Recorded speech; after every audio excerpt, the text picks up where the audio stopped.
Good afternoon. Going back and looking at the game on Sunday, a couple things showed up. One, really impressed with North Alabama.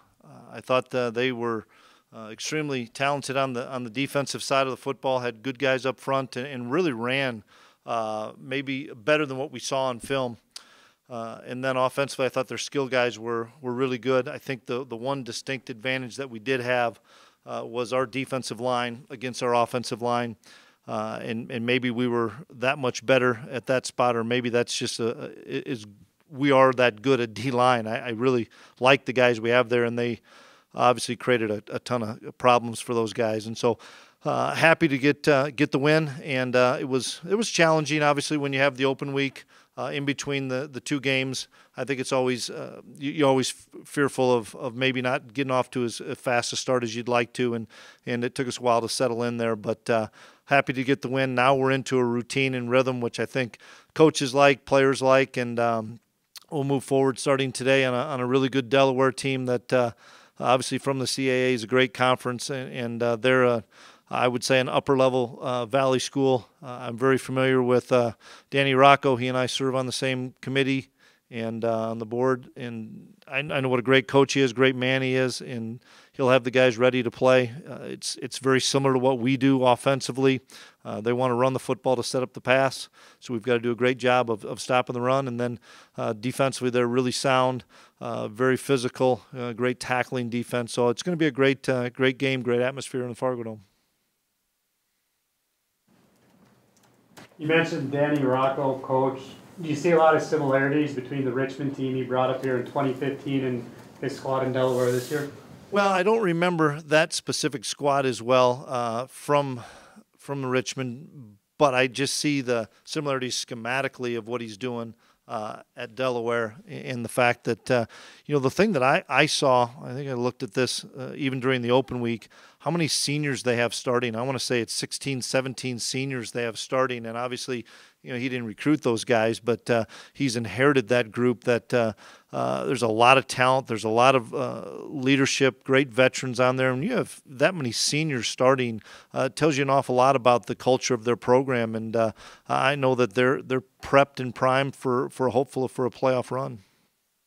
Pretty good in the front seven, Chris. I know they're only giving up 10 points a game. Pretty tough group to run against. What do you make of them up front there? Yeah, they don't give up many big plays. That's the thing. They're exceptional tacklers. They do a great job in the secondary of keeping the play in front of you, so you have to earn everything you get. And then you're right. They're dominant front three, front four. There'll be a little 4 down, a little 3 down. Linebackers and safeties run and trigger really fast when they see run action, and so it's going to be a big challenge for us. We need to play better up front, and we need to run the ball a little bit better. We need to do a little bit better on all phases offensively to crack this good defense. You in favor of these leagues playing? They don't normally play during the regular season. They meet in the playoffs, as you well know. What do you think about playing during the regular season? Well, I think it's great. I think it's great for this region to get a CAA team out here. I think when we go back out there next year, it'll be fun to get to the East Coast, something different. It seems like we always go to the West Coast. So I'm excited that we were able to get this home and home matchup with these guys, because Delaware's been good for an awful long time, and I know that Coach Rocco will get those guys back to where they were when they're mid-2000s. They had some really good football teams. You mentioned offensive struggles. Is it for the wide receivers? Are you watching on tape? Are they not getting open, or what are you seeing the struggles there of guys in the wide receiver part of the game? Well, we're just continuing to progress there more than anything. We still have some young guys there. Some of it is good coverage. Some of it is tilted the coverage. Maybe Easton's got to make a quicker read. Maybe we got to protect a little bit longer, whatever it may be. But it's something that we're continuing to work on. We're only 2 games into it, so I don't think we have a big enough sample size to be able to say what we're really good at and what we're not good at right now. Let's let this play out a little bit more. This may be a dumb question, so I may play the female card here, having not played football. Does a left-handed quarterback change anything for you guys defensively? Some of our strength calls, that's a great question, Beth. Some of our strength calls, yeah, we will. Typically, when the ball's in the middle in a balanced set, we would say we're going to call it to our left, his right, and we'll call it to the right rather than the left. And maybe there's some sprint out things that they would want to do, maybe go into his throwing arm. But most quarterbacks have the ability to go both ways. But no, there's more from a strength standpoint and how we set things rather than how the ball comes out and those other things like that. But it plays into some of our calls based on just balanced sets, you bet. Like I ask this every week, what's the true freshman report? How many did you have? Boy, how many do we have, Ryan? We were up to 8 that played, and it's same thing we're telling the guys. We may not play any this week. We thought we'd have an opportunity to play a few last week. It took us a long time to get to that opportunity, but we were able to get there. Maybe none of those guys will play.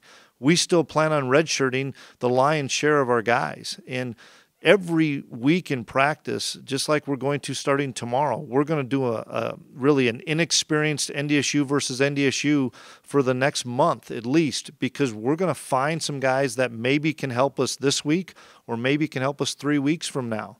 And until somebody finishes those 4 games, he's potentially able to help us and play in those 4 games. If we have a kid like Phoenix Sproles, and I think Phoenix is the best example because I think he'll be in the mix all year long, we envision Phoenix staying in the mix. But each week it's just going to be kind of a wait and see based on how well a guy progresses in practice, where he fits within that game plan, offense, defense, or special teams, and how many games he's played.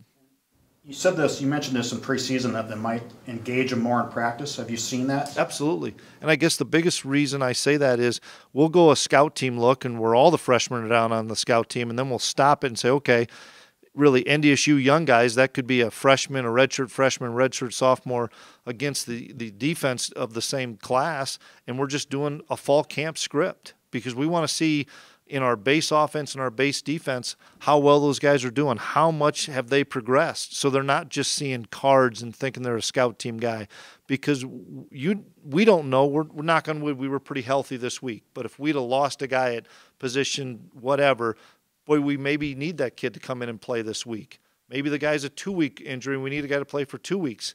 We have to keep stressing that on a weekly basis that you're an injury away from playing. Now, which guys are coming along fast enough? And that's every week's going to be a little bit different. Altered your practice schedule a little bit Absolutely. now? Yeah. Absolutely. We've done that ever since when school started, actually. Once we broke from scout team and school started, rather than strictly scout team or having Aaron Steidel go against Tanner Volson every day in a good-on-good period, we're going to go with Carson Schoening going against Quinn Allo or Jack Darnell or somebody that is maybe close to in the mix, or a case like each quarterback getting an opportunity to go against Michael Tutsi and Josh Hayes and Trey Ford in the secondary, where it's maybe not the best guys or top guys, but it's guys that are in the mix to see which guys can perform under the pressure situations. Scout team? Say that again? Absolutely. Yep. That's part of a practice, and then we break it and go back to the NDSU, and then we go back to scout team. We just keep alternating.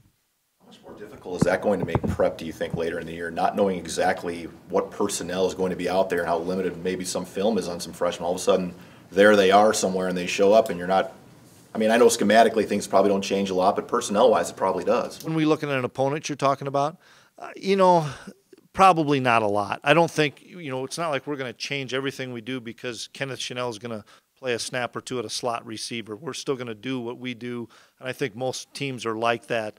And so I don't see that changing a whole bunch. The same lines, did you get a chance to reevaluate Trey Lance's tape? He did a nice job in the plays he was in, and we really did a small sample of a few plays that we wanted him to execute, and a couple of them were easy throws, obviously from under center, so that we could continue to work on that, and a couple of them were kind of a zone read, so that maybe he could pull it and run the football just to get his feet wet of getting hit in a college game. And then we had a play that he changed at the line of scrimmage. Everybody was covered, and he took off and ran and did a nice job. So I hope Trey Lance doesn't have to play more than 4 games. Maybe that's the only game he'll play.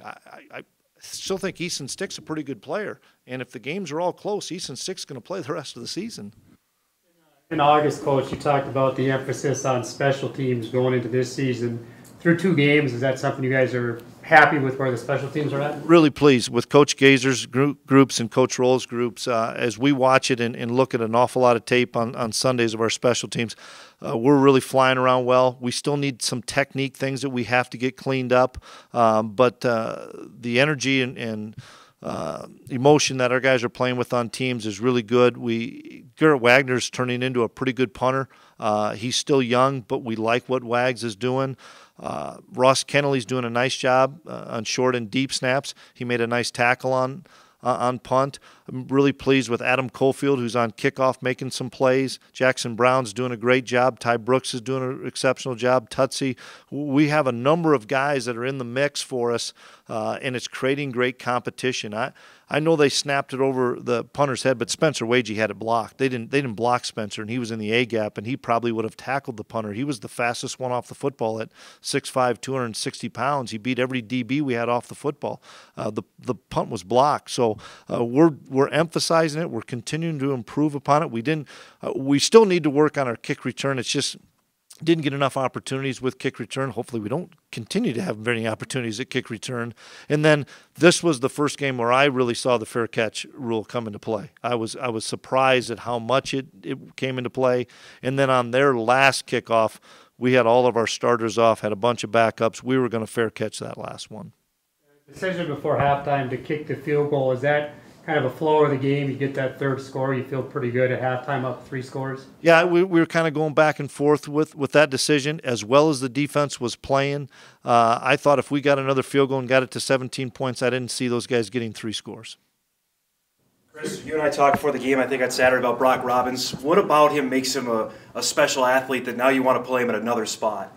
Well, he played a lot of tight end. He played more tight end than he did fullback for us on Saturday, and it helps us because he caught the ball in space. I know he dropped one, but it's going to happen periodically. He made a couple of really nice catches. He's just a versatile guy that's getting more and more comfortable in the system, and we don't want a guy that's just going to be a fullback. We have Malmstrom. If we just want the fullback position, we need to be in 12 personnel with he and either Jentz or Ben and line up in formations all over the place, or let him be the tight end and have Jentz or Ben be the fullback, so it makes it harder for people to say, well, wherever Brock's at, that's where the play goes. Or if it's 2 tight ends, well, we won't call it to Brock because he's never on the ball. We're trying to utilize his skill set, plus he's getting just so much more comfortable in our system that he needs to be more than a 15-play-a-game guy. He's got to be closer to 30. I think 3 catches this year. Is that you'd hope to improve on that? Well, it's the same thing. We just haven't thrown the ball a whole heck of a lot either, and I think Brock's probably has a few of those catches right there, but let's let it go a few more weeks before we decide who's getting all the catches and stuff. Right now we're 2-0 and we're feeling pretty good. Back to special teams, is Bachmeyer close? I don't think so yet. He's probably a couple weeks away. He has a broken hand and he can't tackle. He's playing wide receiver. He can't catch the ball. I think he's still a couple weeks away. How do you handle Delaware's size offensively? I mean, a 240-pound quarterback, 240-pound running back, and a 270-pound tight end. Yeah. How do you at the skill? We've got to do a better job tackling. If there's one thing that we didn't do a good enough job of, I thought on Saturday overall defensively, even though we played really well, we missed some tackles that we typically don't miss. We've got to get back to emphasizing wrapping up a little bit more in practice and being a little bit more physical in practice. But really impressed with the quarterback. I think he's more of a thrower and a pocket guy than he is a runner, but he's a big guy that will have to really corral. And then the running back's a great player, big guy that it doesn't have very many negative yards, and I like all their skill guys. They got wide receivers, seniors. They got a former quarterback that's playing wide receiver. That's a great player that's going to line up in Wildcat and stuff. And this is a really good offense. This will be a big challenge for our defense. It just seems like Robbie, Chris, we kind of watch pre-snap. He must be one of the better film guys to be around because he always seems to know pre-snap where the ball's going, where to be. Is that the case in your eyes? Yeah, absolutely. He's one of the smartest guys I've been around as far as understanding the game. He watched Colton Hegel play cat and mouse for 4 years on film of how you can convince somebody that you're being a deep half player and all of a sudden you're in the B gap, or vice versa, be a B gap player and be in the half field. And, you know, everybody looks from an offensive standpoint, is it single high with one safety or is it two high? Well, with Robbie, you don't know a lot of times until a couple of steps after post snap, and that becomes so difficult. And when you get a boundary safety that can do those things, it creates a lot of issues, I think, offensively. We baited them into a couple of run plays where he was in the B gap and they didn't think he would be, and we baited him into a couple of fade balls where they thought for sure that it was one-on-one coverage. And that's a guy that's done it for a long time, feels really good about our system and playing at a high level. He's an All-American player. There's no question Robbie's one of the top defensive backs in all of FCS. Is that rare? I mean, you play DB. Is it rare to have a guy that can do that? So, well, I won't say simple. No, I think it is pretty easy. Honestly, if you played enough football, I mean, Tutsi will be there, but it'll be another year. Christian and Colton played so long; they got to be pretty good at it. If you don't change a system and you stay in the same system and you double rep and have as many reps as you get a pretty good understanding of what you're doing. Now, Robbie's a special talent. Some guys can do that and then can't come down and make the play, or can't get over the top and make the play, and then you think, boy, that guy's not a very good safety. He just has a unique ability to not only kind of play cat and mouse, but make plays. Against Joe Flacco, what was that like? Wasn't very good. We couldn't tackle him. He dialed us up pretty good. We had some pretty good defensive linemen, and we thought we'd have him sacked, and he'd push us aside and look downfield, and he'd be like Carson. He'd be on one numbers and throw it across the field to the opposite numbers, and he did a great job, put a good whipping on us. That game thinking, okay, this guy's a little bit better than your average FCS guy? Oh, he was a little bit better than your average FCS guy. I thought he would be a first-round guy. I think, yeah, I mean, he was a first-round talent, and I was just amazed, probably similar to what people see when they see Carson, when you saw that kid on the field, how big he was. You know, he was 6'5", 6'6", but he wasn't 210. He was 240 pounds. That I'm like, holy cow, how are we going to bring this guy down? And he did a great job against us. That was a nightmare of a game. You surprised they haven't been to the playoffs in 8 years? The last time they made it was all the way in Frisco. You saw them at the height of when they were really good. Yeah, and then I know Casey left there, and then the league's obviously really good that they play in.